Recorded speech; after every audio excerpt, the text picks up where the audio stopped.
Every 49 seconds, a crime is committed in the United States. The Mahoning Valley isn't free from these statistics. Thousands of those crimes go unsolved due to lack of evidence, leads. These cases go cold. Local law enforcement needs help in solving these crimes. Your help, the community, the public. This is a program dedicated to solving these crimes. This is Mahoning Valley Crime Stoppers Cold Case Investigation. Crime Stoppers, 330 746 CLUE, 330 746 2583. Welcome to another episode of Mahoning Valley Crime Stoppers Cold Case Investigation. This case is kind of interesting, and I don't want to highlight it as a special case because every homicide has a victim, has an impact, and it's special. But this case has some very interesting elements to it. My two guests today are going to share information on the case, the victim himself. I'm going to allow my guest today to introduce himself. Jason? Good morning. My name's Jason Simon. I'm a captain with the Youngstown Police Department, and I serve as our chief of detectives. Very good. Hey, good morning. My name is Burney. I'm the executive director of the Community Initiative to Reduce Violence for the city of Youngstown. Very good. Now, Jason, you're obviously involved in the case due to your position with Youngstown Police Department, Yes, sir. The detective aspect. But Guy, how'd you get the nickname Guy? Well, it's a long story. I'm We from only have an Youngstown. hour. Yeah, I'm We from only- Youngstown, and kind of a nickname from my dad. They used to All right. call him Guy. And so when I was born, I was little Guy, and then all of a sudden I Yeah. grew, and now Yeah. I'm just Guy, and it's great, but it's stuck. It's a family kind of tradition. Give us a little background because you are so involved with community activity groups and so on. Give us a little background, your history. Well, history is I'm here to help people, but I'm from Youngstown, Ohio. Went to Cheney High School. Let me interrupt you. I'm a Cheney. Hey, well, I knew I liked you when I walked in. Cheney So we're alumni. Cowboys. I Yeah. went there, went away to college, and came back. I worked so many places. Really, my background is in conflict and educational training. So I worked a little for the governor's offices and training organizations and schools. So kind of all over the place. Landed me here in 2012, where I actually met Captain Simon when we kind of connected on this project of Serve, and I've been in Youngstown ever since. And explain serve. Serve is it's a process. It's a national best practice process that looks at community involvement to reduce crime and violence, particularly homicides. And your involvement with serve, what do? They go out to the community, speak to young kids? So we do all kinds of things. We have 3 levels. We have a prevention level, and that's what you see where we deal with young people, and we don't want them to get in the lifestyle that causes these types of incidents. But then secondly, we have interventions because we know because of environment and situations, some people are already living in those situations. So we actually intervene and go into these places. We have call-ins where we help people with resources and information so that they can change their choices and make better decisions, right? But we also have intensive intervention, which that's where we work with Captain Simon. And because there's some people, there's a very few, not a lot, but there's some people who don't want good for the community. And so there's the places for those folks. And we also will go into prison and help you when you get out. But, there's an accountability to what people do in the community, and we need to hold that standard So high. these services you provide to these individuals, do they pay for that service? No, not at all. We're funded by the city of Youngstown. This is my 3rd mayor, so I'm excited that the work kind of speaks for itself and the numbers speak for themselves. So we just try to keep our head down and work. So we're going to get into the case itself, but your involvement with the community made you aware of the victim. Well, actually, more than that, we worked very closely together. Mr. Miller was one of my mentors for our programs. So he ran a program for us called The Village, which when I was just talking about intervention, we have young people who we know have risk factors. And these risk factors cause situations in their lives. But we needed someone who understands those risk factors, who understands that lifestyle to intervene. And Mr. Miller was that person. And for let's us. explain how Mr. Miller understood that, why he was so powerful in the intervention aspect of it. Well, let's his yeah. full name. His name is William Shimmy Miller. That's everybody Knew him as Shimmy. So a little background on Shimmy. Well, Shimmy, man, was he grew up in Youngstown. Just didn't have everything. It was kind of typical. He made some decisions at a very early age, like many of our young people, for survival, to make sure his family had or he had. And then with that, when you're not mature and when you're listening to the wrong voices, it expands. So Shimmy ended up being a part of a gang and a group, and at a very young age went to prison.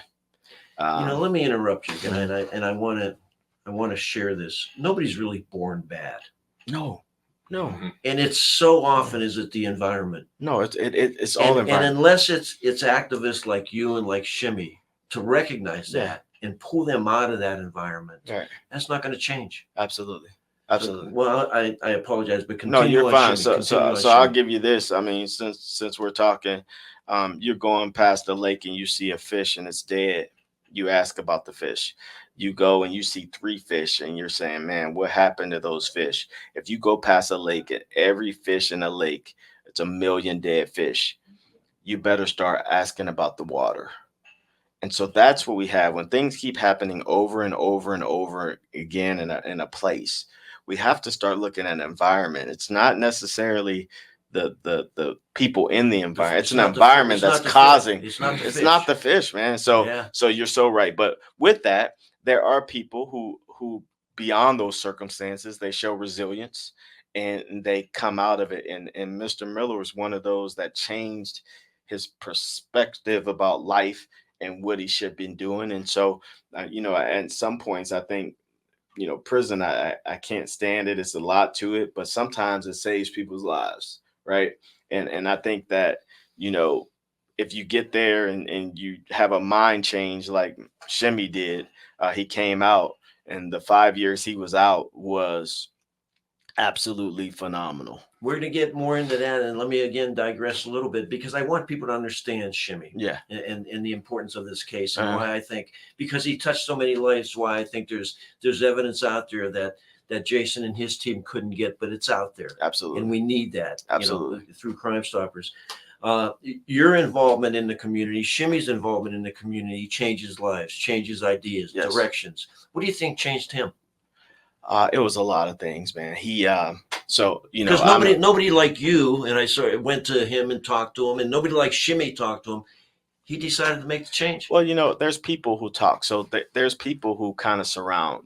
I was so happy he named the program The Village, because I believe in seed planting. So I don't think we're who we are because of one person or one event. I think it's a myriad of these events and processes that keep us and make us who we are. And I think that's what happened to Shimmy. One of the things, man, and I don't apologize about being a man of faith. I think his faith helped him out. So, man, you got to believe in something bigger than yourself. And so he did. Right. One of the things that happened, I was talking to his pastor, and he would bring the young people with him to church on Sundays. Well, he changed this and really seeking, whatever your higher power is. But for Shimmy, it was God. He wanted to please him. And so he started to follow the Bible. He started to want to know more. And that's huge, right? Oh, yeah. So with that, and he started to hang around different people. So he didn't discount any of his friends because he was a great person, but he started to connect to people that can get him where he wanted to be and where he wanted to go and knew the information he wanted. And so he changed the circle a little bit, which again changed the circumstance. So the old saying, zebras can't lose their stripes. That's not necessarily true. You can change. You can change. Yeah. I think you can grow. Yeah. I don't know if you change. I think you can change choices, information. I don't know if we change, but I think we grow and we mature, right? And I think we're born who we are, but there's again environments, choices that cause us to be on one path or another, right? So I don't think he changed. I think he changed paths, right? Because everything that was in him that made him successful when he wasn't doing so well was the same thing that made him successful when he wanted to do good. So share some of what you can share with us, some of the impacts that you've seen Shimmy made in the community, some of the man. changes. So I'll never forget last Father's Day was the last Father Day he was here. Was we had a graduation for his first village program. 25 young people who were having all kinds of problems. They were connected to juvenile, but he would show me grades every week. They're now playing sports. They're on honor roll. One young lady we had just made it to the Junior Olympics. I mean, it was phenomenal, but he had to spend the time, and it wasn't easy, right? Because these kids had issues and risk factors and challenges as well. Great kids, but just again, environment. And so Shimmy had a passion for that, and he knew where they were coming from, and he knew they needed somebody. Some of the kids, unfortunately, their parents are in prison right now, right? And they won't get out. Some of their parents, they are deceased already. So Shimmy knew that an adult, a positive adult in a young person's life can make all the difference. And he was that consistent, positive reinforcement in their lives. So using the analogy with the fish, the goal was to get them out of that polluted water. Yeah, so there's two things. So Jason and I work on this all the time. So one, yeah, we want to get him out the water, but we got to start changing the water too. And so that's good the part, point. right? Yeah. So Good yeah, point. we Yeah. so there's two things because we can pull some out of the water, but to have what we call population level change or change that causes impact in a community, we have to start dealing with the water. And so that's what we wanted to do. But we can do that generationally, right? So if I have young people who learn how to manage themselves, how to manage their families, have a goal, then we can start changing the water. So let's stick to that a little bit, and then we're going to get into the case, believe it or not. But right now we painted a picture of Shimmy, a huge loss, Absolutely. for the community. So you take and I'm going to use the comparison again. You take the fish out and you change and you make the fish healthy, but we have to clear up the water. How did Shimmy's activities and your activities change the community? Not maybe the individuals themselves, but the community. So we do it comprehensively. So what we know is we just can't work with kids all the time because their families may need some things. And so what we want to do is have surrounded by resources. There's so much in this community that we have to do. I'm gonna give you an example. It might get me in trouble, but it's okay. So, we're helping kids, but remember, we still have kids who stay in houses full of lead. That's poison. And so we can help and we can help with choices, right? But we know what lead does to a person's brain. Sure. Right? It actually affects the part of the brain for impulse control. Sure. Right? And so we have to be comprehensive in this. We're going to do what we can in touching people and touching lives, but we also need everybody else to jump in because all of these things are interconnected. And so we want to make sure that, again, when we talk about water and environment, we have to look at the whole environment. What is causing these things to continue to happen over and over again? So, my background, my career, other than being on the board of Crime Stoppers, is occupational safety and health. Wow. And I'm an ex-compliance officer, not Yes, a consultant. Sir. Yes, sir. When we look at incidents and all that, everybody says, look for the root cause. And you just identified there's multiple root causes. Absolutely. There's never just one. Yeah. So now you have to look at changing the community: housing, yes, employment, yes, recreational, absolutely, schooling, absolutely. Right, church. Yeah. That's You're saying it. That's where the saying changes. So that's where the work is. Yeah. We what did Shimmy do involving that? So with oh my gosh. So I'll give you a quick story just to let you know. We need a 2-hour podcast. We just left. We just came back from Washington D.C. So he took a group of his kids. We took 2 bus loads. So we take kids who are leaders, and because another part of our project is the prevention, where we want to grow leaders to continue this work for us. But we also had Shimmy's young people from the village join us.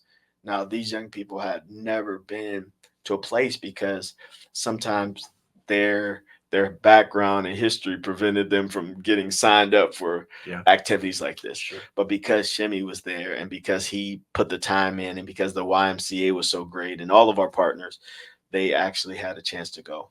And so that exposure, right, to different environments, to seeing differences. We went to the History Museum, the Smithsonian, and it was fascinating for them. So we started in the 1800s and then rose all the way to 224. Information they never knew. Information they didn't know, or if they didn't have access to, or just it wasn't presented in a way that was interesting, whatever the case may have been. Sure. But it was there now. And so this information, now that I understand, we had conversations on the bus. We did quiz shows on the bus on the way back, and we gave out t-shirts and hats. Why? Because we want these young people to know everything that they have to be successful is in them. We got to switch the path up. Did you see the change in their face when you took them on those trips? Did you, Oh, gracious. Did you see them receiving that Oh, information? well, not only that, I'll be honest, Shimmy itself, because remember, he had spent a long time in prison. And so his face was well worth it, because he was able to access information that he didn't have. And it was phenomenal. And Shimmy was writing a book where he wrote it. Yeah, he actually wrote it. I was blessed enough. He asked me to write a foreword in it, and so I wrote a foreword in this book. God So the bless book you. is actually finished, and there I think August 25th is going to be a release for that book. But yeah. So I think we identified who Shimmy was. Yeah. The importance he had in the community. Yeah. The impact of this crime. Yeah. So if I can turn to Jason, where are we at with the investigation?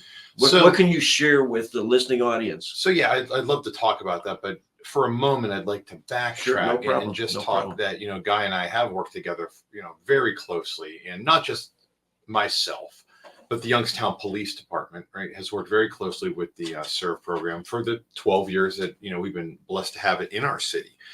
And the agency believes in the work that they're doing.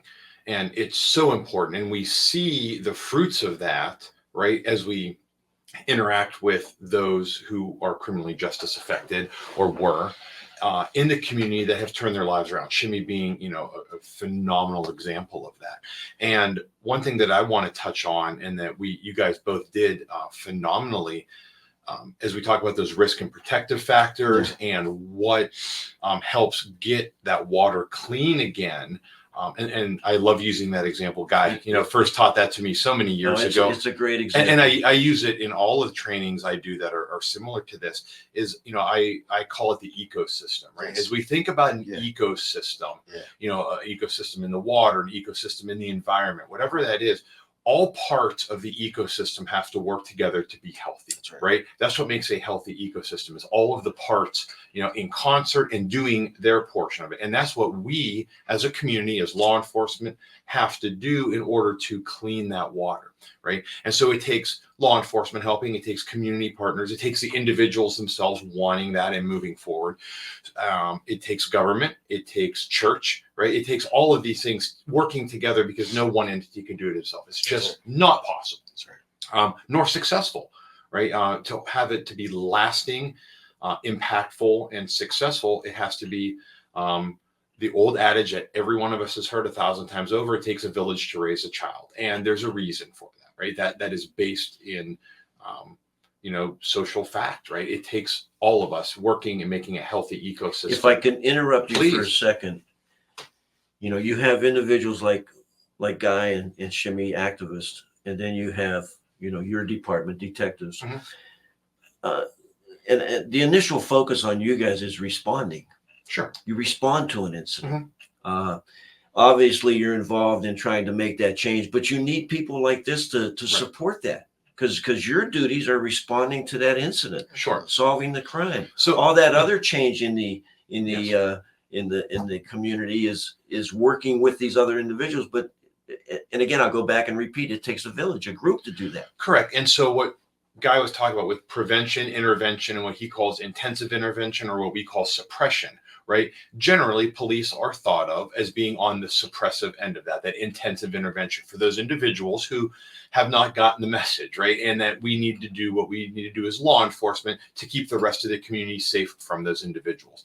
But that doesn't preclude law enforcement from being involved in the prevention and intervention portions of it. We are, and I think the city of Youngstown, as well as the Mahoning Valley, has an amazing law enforcement family that does that and understands that message and believes that that is the case, which is why everyone is very aware we don't have the problems in this valley with police community relationships that unfortunately many other areas of the country do. We are in fact a leader in that realm. I fully believe that, and I know that this valley believes that too. So yes, our charge, as you said, is generally the response and the suppression. That doesn't, again, eliminate us from helping out and doing the parts in the prevention and intervention stages.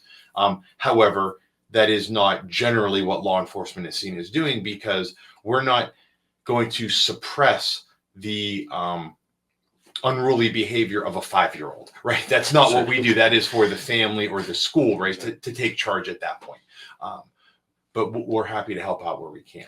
But I think that's so important. What we just identified is that, law enforcement is just not responding to throwing on cuffs, taking you downtown. There's much more involved with that. Crime Stoppers is an organization that wants to identify that assistance, that helping. We're going to help you out. So it's a group community forming together with activists like you, like Shimmy was, with our local law enforcement, with Crime Stoppers putting out the podcast. Look, these are man-made problems. Sure. These can only be solved by man, solved by things that we do and identify. I think we identified Shimmy. We identified the community involvement that YPD and Burney, Guy, you're doing. I can talk about the case. I didn't do that. Well, we're going to get there. Yeah, we're okay. But I thought it was so important, and I hope you guys support me on this, to really identify Shimmy. Yeah. Identify who he was, and the fact that, and I go back to this, and you may argue with me on this, Jason, but the fact that he touched so many people and came in contact with so many people, and everybody knew him and knew what he did.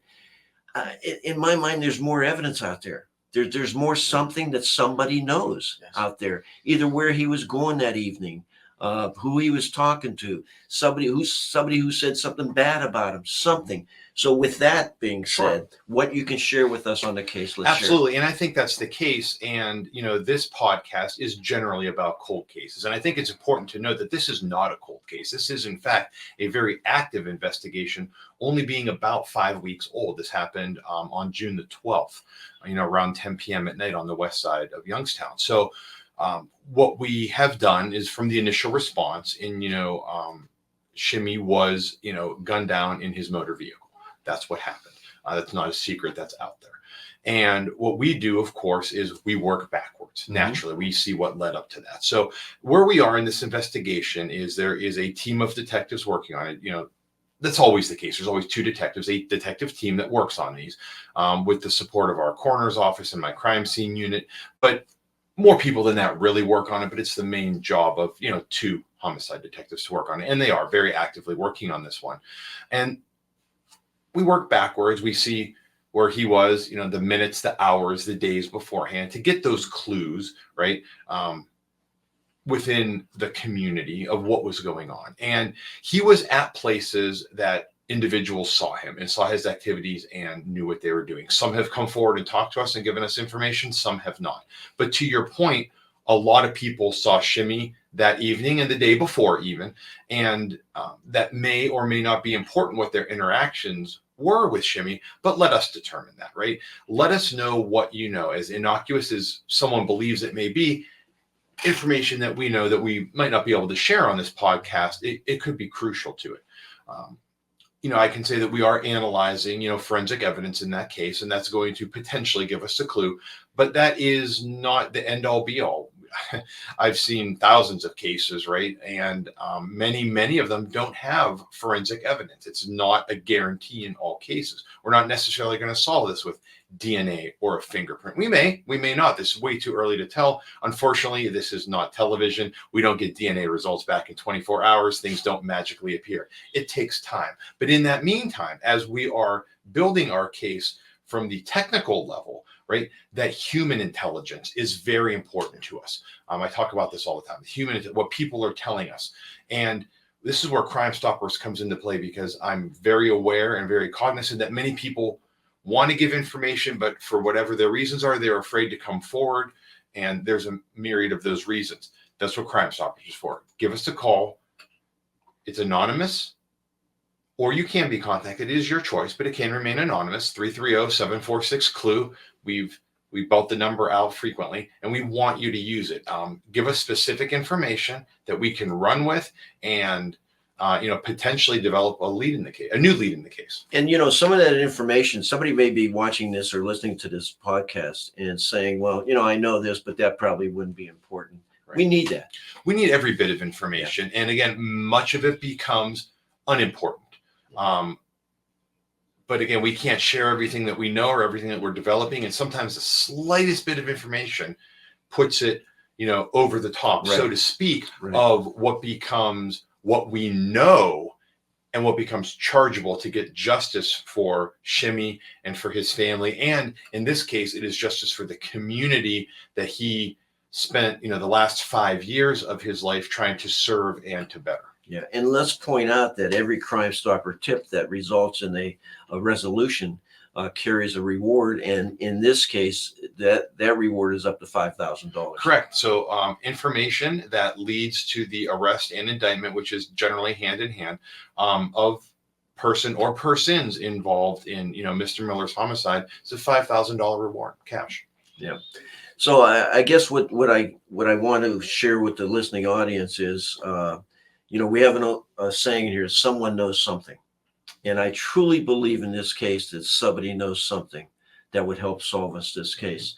So as we move forward, we have these, the 330-746-2583 or 330-746-CLUE number. Give us a call. We need that information. Guy, where are we? How are we moving forward with Shimmy being absent? That's good. Well, let me say this first, man. Just to those who are watching, and you said it at the beginning, I think it's so important. We recognize that every single homicide has people who are hurting and burdened because of the loved one that was lost.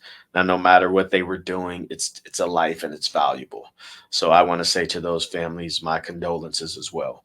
And I want to encourage people, if it's not this case, if it's another case that you have information on, please, because someone is hurting, someone needs to know, and when they want justice for their loved ones. So that's one. One of the things that Shimmy helped us start, and he was the Respect Basketball League. We have over 100 young men and women who played, and we were set to start at the beginning of July, and Shimmy's untimely death kind of stopped it. But we got together after we went through our process, after we had sent him home properly, and we are actually starting this Sunday to continue that work. So I'm so proud of the community and the men and women who've come together to continue his work. Shimmy was so energetic.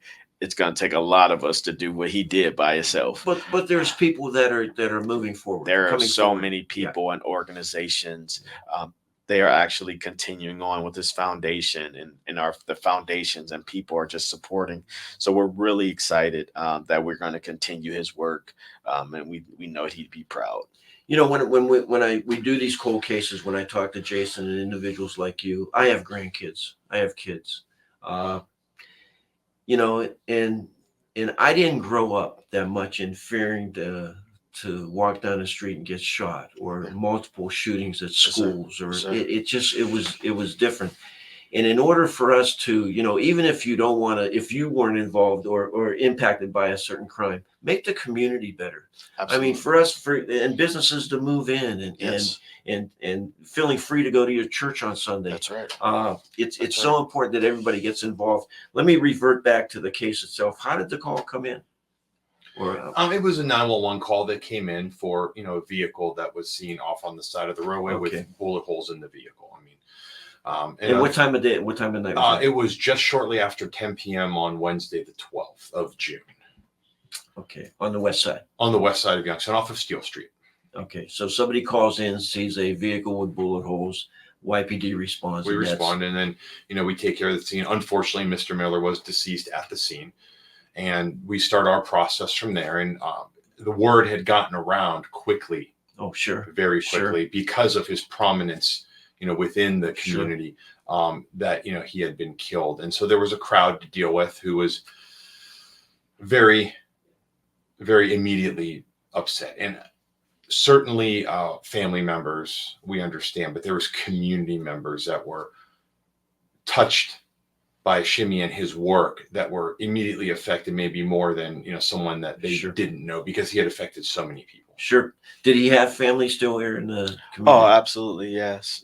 So, and again, when we say family and communities, that's well, I know. Yeah. So I mean, Everybody he had immediate family, but he had so many family in terms of just brothers and friends and people he connected with and mentees, and so that's why the word got out so quickly. In fact, when we had to have his services in talking to the funeral home, our friends over at Mr. Washington, they suggested, listen, we can't hold this in one day, because that's how much impact he had.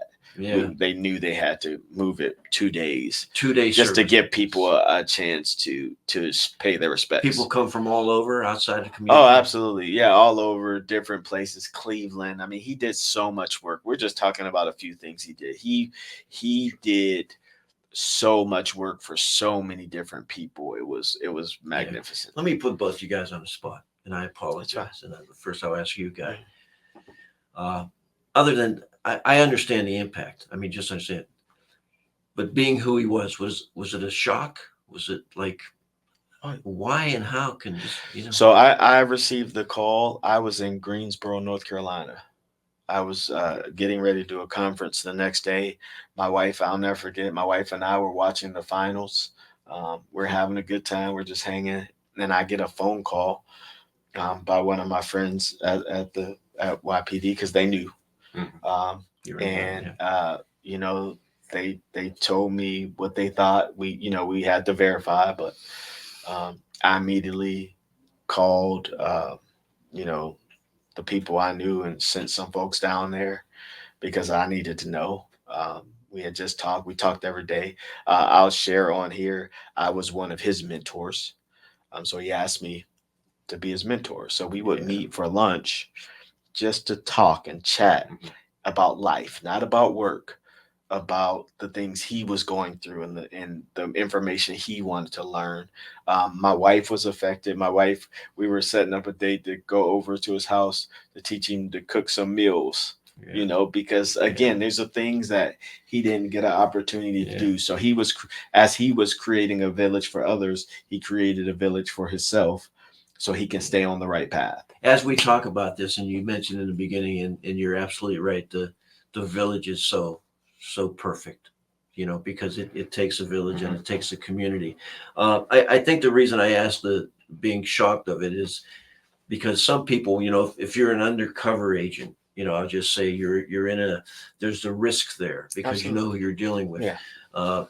Was there an identified risk on what he was trying to do, or was it being pretty? Well, this is what I think. So remember, we all have history, and just with history, sometimes there's risk, and sometimes we make choices, and even if we change our path, some of those choices follow.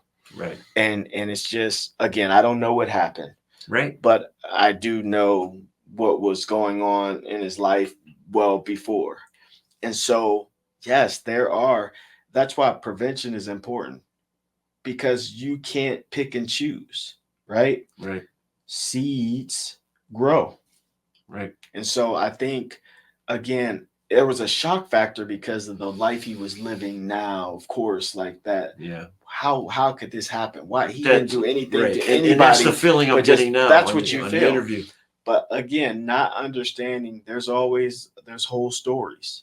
Yeah. And so I don't know. I don't know if it was on purpose. I don't know if it was a mistake. I don't know. But what I do know is that, just we have to make choices. That's why it's important for young people and the young people that he was mentoring. It's important to make the good choices here. I have a saying that I tell all my young people: choices are long lasting and life changing. So even if you're young and you think that, oh, it doesn't matter, we don't know. Yeah. That can be a long lasting impact on your life. Again, I don't know what happened. Some things in me, I don't even want to know. Yeah. I just Right. want justice. But at the same time, he understood the risk he was taking. He understood the life he had come out of. And so what I know about him is he was willing to take whatever. But what to made do him good. powerful was he lived his life with risk. His first decisions, I mean, and then he wanted to change. Let me put you on the spot, Sure. Captain. Do you feel, I know you want to solve every case. Sure. And this isn't literally a cold case at this point. No, it's very active. Actually. Very active. Do you feel comfortable when you're going to solve this? I do, absolutely. And I feel comfortable on two fronts. And the one thing I want to say is it was a shock to us too. I was not personally on this scene. I had my lieutenant on the scene. It was his kind of turn to go up for that. But I had 5 additional detectives immediately on the scene and 2 crime scene investigators. And again, everyone has to go back to their work afterwards. But initially, to get this right, we wanted to make sure that we had all of our resources out there, our best resources that we could have out there. And we do. The men and women in the Youngstown Police Department, I've said this before, and I'll continue to say it. I'll put them up against any investigators in this country, and I know they will solve this crime. But it's not just us in law enforcement, right?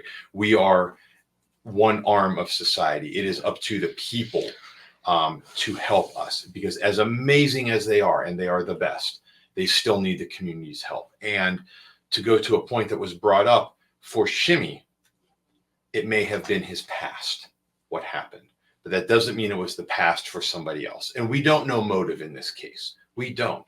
Nor do we ever have to prove it. It happened. We just need to figure out who did it. We certainly have persons of interest. We have timelines. We have things that we're looking at. Forensic evidence, as I said. But that human intelligence is always, always important. And one of the basic tenets going back to 1829 of modern policing is, and I tell people this all the time, is that the police are the people and the people are the police, because we are the community, and the community also has to look out for itself. And it is our job to put that all together, to put it in a case. We have certainly more authority to do things, right? That is our job, but we'll do that part of it. But we're no good without information.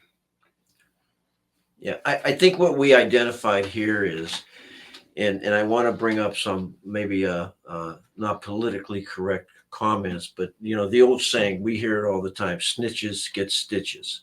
That's why when I mentioned the risk aspect, he was working within a community that kind of lived by that saying, and that's why this Crime Stoppers is so important. The anonymity of the call-ins. But does that pose a problem in solving the case? So sometimes, let me speak to that. Sometimes it does, because people have this fear of retaliation. Right. And sometimes, whether that is going to happen, whether it happens or not, it's the perception about it. And I understand. And I always talk about having to be a brave community member, because you do have to be brave to come forward. But I want to clear something up, that snitches get stitches. A snitch is 2 individuals, myself and Guy, who commit a robbery together, and I tell on Guy. That's a snitch. Absolutely. A snitch is not someone who heard or knows information that gives it to us. That is being a responsible community member, a brave community person, someone who wants the right thing done, someone who's looking to better their community. That's not a snitch. That is an amazing individual and the kind of people we need help from. That is a great definition and so important for the listening audience to understand. And I think that, Shimmy was bringing that out of people. You're not a snitch. You're changing your life. You grow, within yourself. So right now we have the case being investigated. It's ongoing. We have, Absolutely. I know the whole, YPD's involved, but we have 2 detectives in charge of it. Let's go back a little bit and talk those 2 detectives. That's not their only case, is it? No, unfortunately, it's not. So there poses a problem. I wish it were. These 2 investigators are on a team together, and they have numerous homicides that they're investigating. Actually, in this particular team, several of their homicides are solved. But again, these things take time. Not all of their cases are solved. They continue to get new information, and unfortunately, they get other new cases, violent crime cases, assigned to them. So I wish, we had one homicide investigator for every single homicide, and that was all that individual worked on. But that's just not realistic. It's not reality. Youngstown Police Department has 8 homicide investigators. We have more detectives, certainly, but 8 that just work homicide and violent crime. And unfortunately, they are overworked. But our job is to put ourselves out of a job. And I challenge the community to put us out of a job by giving us information to get these folks off of the street and to continue to build their ecosystem so that we don't have to investigate homicides anymore. Guy, during your activity within the community and all the community activities you're involved with, is the discussion still going on? Is Shimmy still brought up? Oh, yes. I mean, it's not. We're not going to let it go. Yeah. Again, his whole purpose was to keep young people away from, as much as law enforcement, helps us and we need them. But his job was he wanted to keep people away from that system, of that judicial system that really is not built for those young men. And it has some issues. But we have to, we have to. So his job was, hey, you have everything in you to be a citizen that can bring joy and happiness to your family, to your community. You can make your family better. You don't have to deal with that. That was his whole goal. Because he didn't. Was he opening the door to explain to these individuals, these guys aren't the bad guys? Well, no, you know what? I'll be honest. No, he didn't have to, because what he wanted to do was just literally, let's do things differently, right? Yeah. He wanted to say, you don't have to live that life. You don't never have to talk to these guys. We want you to help other young people, families. So no, Shimmy wasn't, because remember, he spent a long time in prison. Oh, I know. And he still had his issues in terms of he did. I'll never forget one of the leadership pieces. The tour was to the courtroom, and he took his kids in there, and he almost had a panic attack. Because remember, the last time he was in that courtroom, he was being sentenced to life. Yeah. And so, no, his comments to them was, don't come here. Yeah. Don't end up in this place. And I think he was emphasizing that you can do that. You don't have to rely on someone else. You can do that. And that was so the reliance on maybe breaking the doors down on relationships between the police or someone. No, that's my job. I do that. Yeah. I work. So, and we work on both sides. So, we talk to our officers about what the community is dealing with in the environment and what it's like, so they can understand. Listen, these gentlemen get over 90,000 calls a year, and it's coming from the community. So apparently the community needs law enforcement. 30 seconds, yes. Jason, give us a 30-second closing on the Shimmy case. We are working hard every day on this and all of our other homicide cases. This one is active, some are inactive, some are cold. regardless of the status of those cases, we always rely on community help, on that human information to go above, beyond, and build what our forensics may or may not tell us. So please, someone that has information, call the Youngstown Police Department directly if you want to. That's fine. Or if you want to remain anonymous, we have Crime Stoppers, 330-746-CLUE. 330-746-2583. And in this case and several other cases, there are awards for that information if it leads to an arrest, and it's $5,000 in this instant case. Guy, 30 seconds closing. No, listen, Shimmy was he changed his life around, and he was really going in a good direction. We're going to continue his work. But if you know something, say something. Again, I reiterate about any of the cases that we have. We can make our community better, Sure. but it's going to take you to be brave and strong. And again, I love what Jason said. It's not snitching. It's keeping your community safe. It's never Gentlemen, wrong to do the right thing. I want to thank both of you. Thank you. Thank you for watching Crime Stoppers, Cold Case Investigations. If you know something, say something.